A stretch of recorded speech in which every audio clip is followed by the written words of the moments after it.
అంటే నా పాయింట్ ఏంటంటే, ఇప్పుడు suppose Manmohan Singh is great finance minister, ఆయన ఉన్న టైంలో రిఫార్మ్స్ జరిగినాయి అని చెప్తారు. అంటే మన్మోహన్ సింగ్ లేకపోతే రిఫార్మ్స్ జరిగి ఉంది కదా, అఫ్కోర్స్ జరిగింది, సేమ్ ఎట్లాగే ఇలాగే ఉండేది. So it can't be the decision of one individual, they are all doing their jobs in a systematic aspect. అప్పుడున్న ఎకనామిక్ కండిషన్స్లో అంతకుముందు చేసిన మిస్టేక్స్ ఏంటి, ఇప్పుడున్న పరిస్థితి ఏంటి, మన గ్రోత్ ఇలా ఆగిపోయింది, ఇలా పెరగాల, ఇలాంటి ఉన్న డిమాండ్స్ మూలన మీరు పాలసీలు చేంజ్ చేసుకుంటారు. ఆ పాలసీని అనౌన్స్ చేసేవాడు పర్టికులర్ టైంలో ఒక మనిషి ఉంటాడు. అది మళ్ళీ it's matter of chance, it's matter of chance, it can't B attributed to one person. But అది సో దాంట్లో మీకు రాంగ్. అదే మన్మోహన్ సింగ్ ఏం ఇంటెలిజెంట్ ఫ్యాంటాస్టిక్ మనిషిని మనమే అన్నాం అని, తర్వాత అసలు ముమ్మని కూర్చుంటాడు, అసలు మాట్లాడు ఏంటి, ఇదేం prime minister, is embarrassment to India అని కూడా మనమే అన్నాం.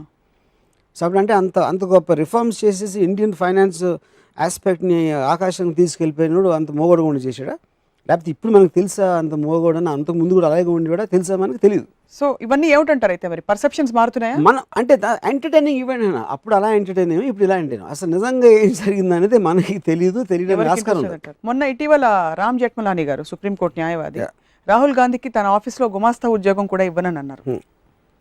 వ్యక్తులు అసలు ఇంపార్టెంట్ కాదంటే ఇప్పుడు ఇటువంటి పరిస్థితుల్లో రాహుల్ గాంధీ లాంటి వ్యక్తి నేషన్ లీడ్ చేస్తే అంటే మీరు ఎలా అయితే, నా పాయింట్ ఏంటంటే, మనకి ఒక ఏమంటారు దాన్ని, ఒక మన వేరే ఎమోషన్ డ్రివెన్ కంట్రీ, దానికి లాజిక్ రేషనాలిటీ అనేది ఉండదు.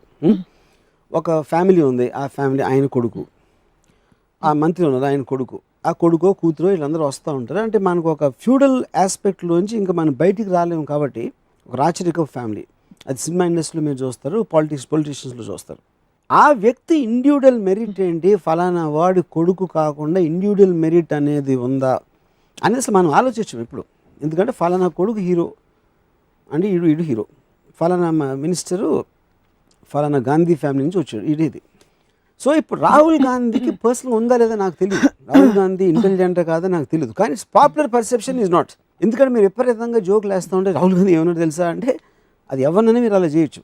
రాహుల్ గాంధీ ఏంటని నాకు తెలియదు, యాక్చువల్లీ ఐ డోంట్ నో.